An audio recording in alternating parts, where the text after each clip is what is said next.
Hi everybody, Jessie here from jessiebanks.com and welcome back to another Stamp Stash Saturday. So for today's Stamp Stash Saturday, I'm using this Cosmos background stamp from Simon Says Stamp. I stamped it out on Fabriano Artistico 140 pound extra white hot press watercolor paper. This is from the old stash. There's a difference. Anyway.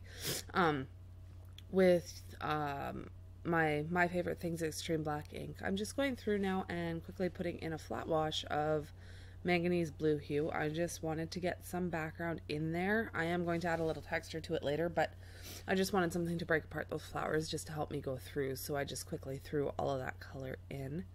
Now I'm going to start on our flowers here. So for our first ones, I'm going to show these to you a little bit slower than the rest. I'm using quinacridone rose, I do believe.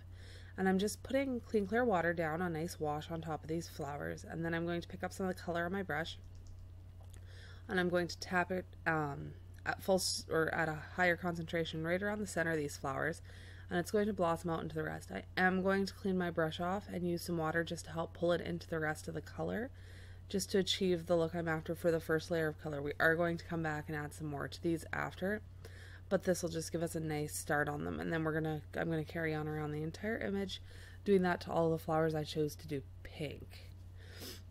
That'll be the main process for this entire card, including the ones where I including later when I glaze over with a different color, just to give myself a little bit more depth as they dry. So I'm speeding it up here just so we don't watch me painstakingly paint all of these flowers. They were super fun, but even I don't want to sit and watch me do that.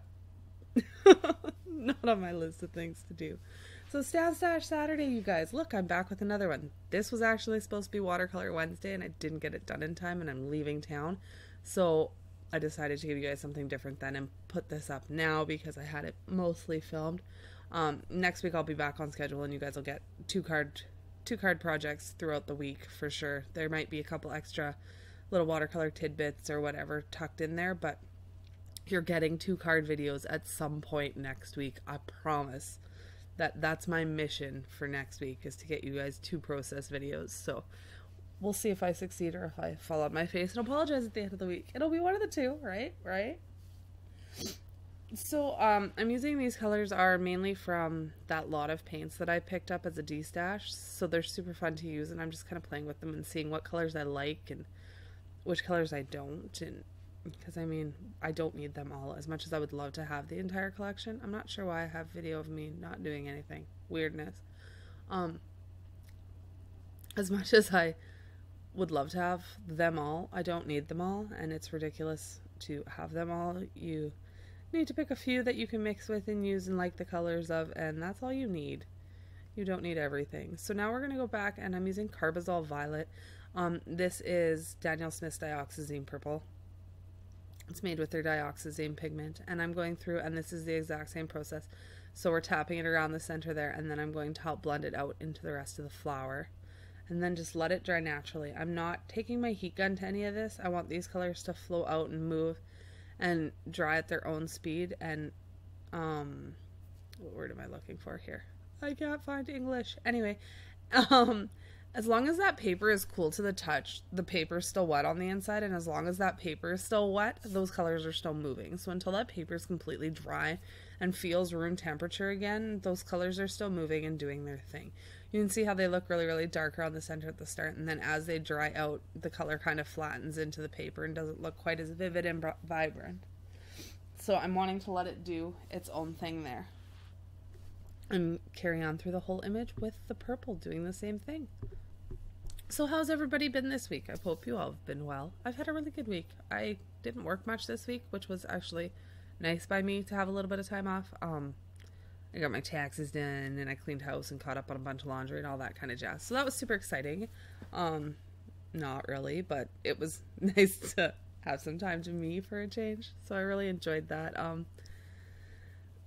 Yeah, I don't know what to talk about. I don't have any funny Caleb stories, except that he lost his toque. He had a Rough Rider toque that he bought himself. Rough Riders are a football team here in Saskatchewan, and they did a tailgate party type thing in Yorkton this summer. And they had like bouncy castles and a place to throw footballs for the kids, and a bunch of the riders came in and signed autographs and did like a little panel, and it was super fun. He really enjoyed himself, and he bought a toque and a sweater for himself with his own money when we went, because he wanted this toque so bad. And I said, I'm not paying $34 for or $31.99 or whatever it is for a toque. And he goes, I'll buy it. I said, well, whatever, if you want to buy it, you go ahead. And then he found a hoodie that he really liked, a Rough Rider hoodie as well, and he bought it so that they could sign it for him. So I bought the sweater, he bought his toque. But they went tubing with school trip this last Monday, and they take the entire school. There's only like 130 kids in our school. I live in a tiny town. I mean, that's a lot of kids for the town that I live in. I'm taking, this is quinacridone purple, and on the first one I'm kind of putting little stripes in, and I don't stick to that. I actually go back to the technique I did at the start for the rest of it, but I wanted to brighten up the color a little bit, so I went with the quinacridone purple over putting another layer of that carbazole in, which I really like as well. It just wasn't the exact color I was looking for this one. I wanted the flowers to be a little bit brighter and a little bit more, have a little more pop to them than being so deep and rich, I guess is a fairly accurate way to explain what I was after with my colors. So you can see how on this second flower here, we're going back to that technique that I used at the start. I'm wetting it a little bit, and then I'm dropping that color in around the front. I'm just not blending, or around the center, I'm just not blending it out quite as far as I did with the first ones. So that's what we're doing now. But back to the story. So they went tubing, and the kid came home without his toque, and I was gone. I was in Regina, and I didn't come home till the next day, and he was all worried. He said, my mom's gonna kill me, I lost my toque. So I had to go buy him a new toque. So it cost me $32 this time. Oh, the irony of making him pay for his own stuff. I ended up buying one in the end anyway.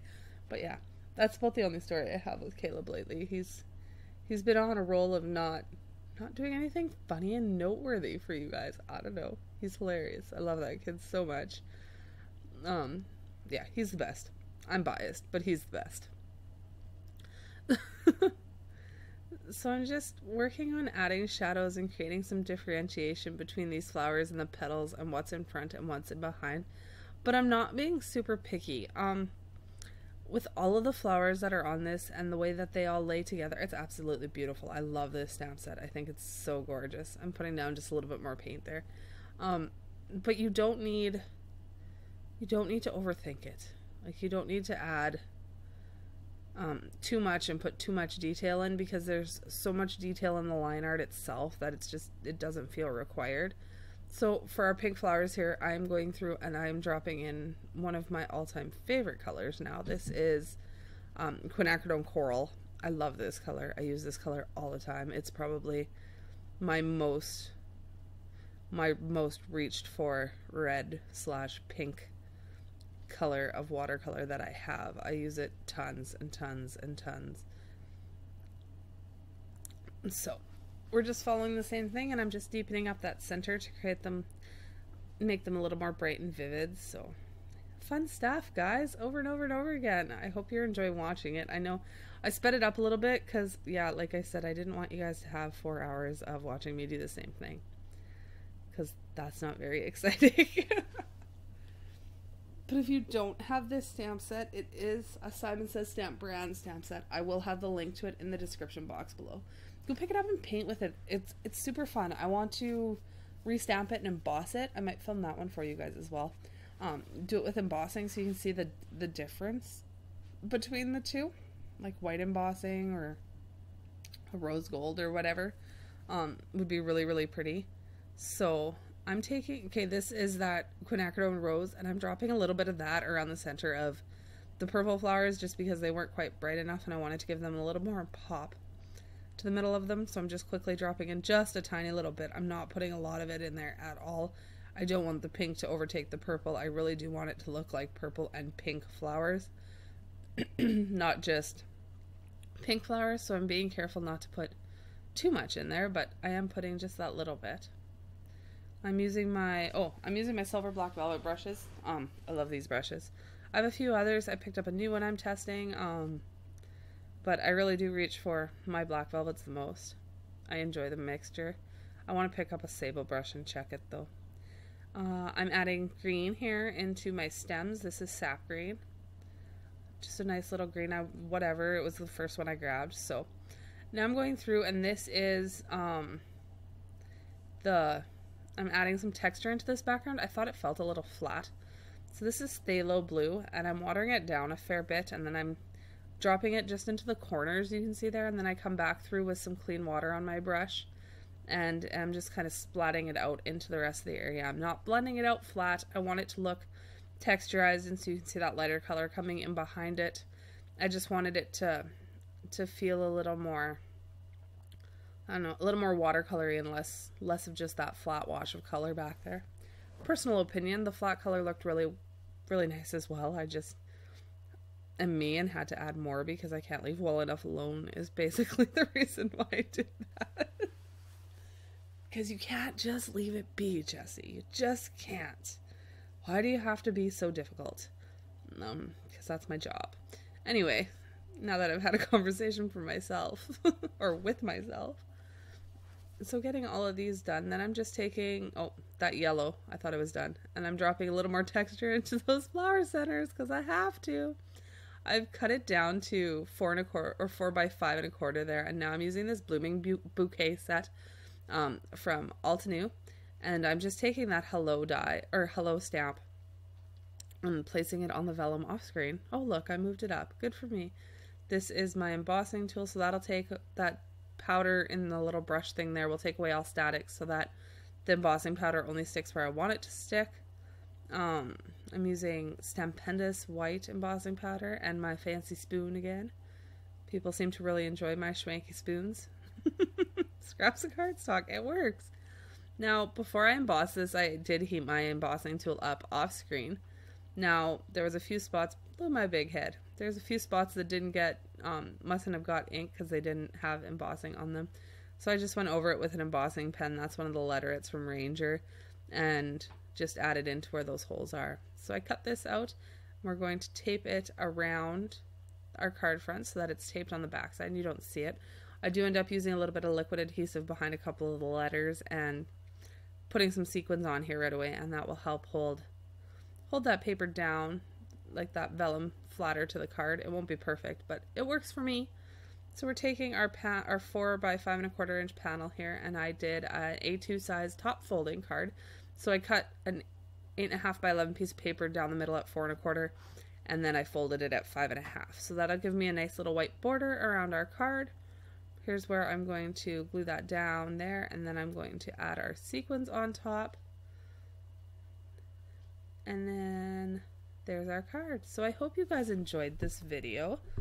So if you aren't subscribed to my channel, please hit the subscribe button. Give this video a thumbs up. It helps me out a ton. Leave a comment down below of any kind of stamps, brands, anything you would like me to see do in the future. I can definitely try and make that happen for you guys. I will put a video here on the screen of something that YouTube recommends for you to watch from my channel. And I hope you have a wonderful day. Bye for now.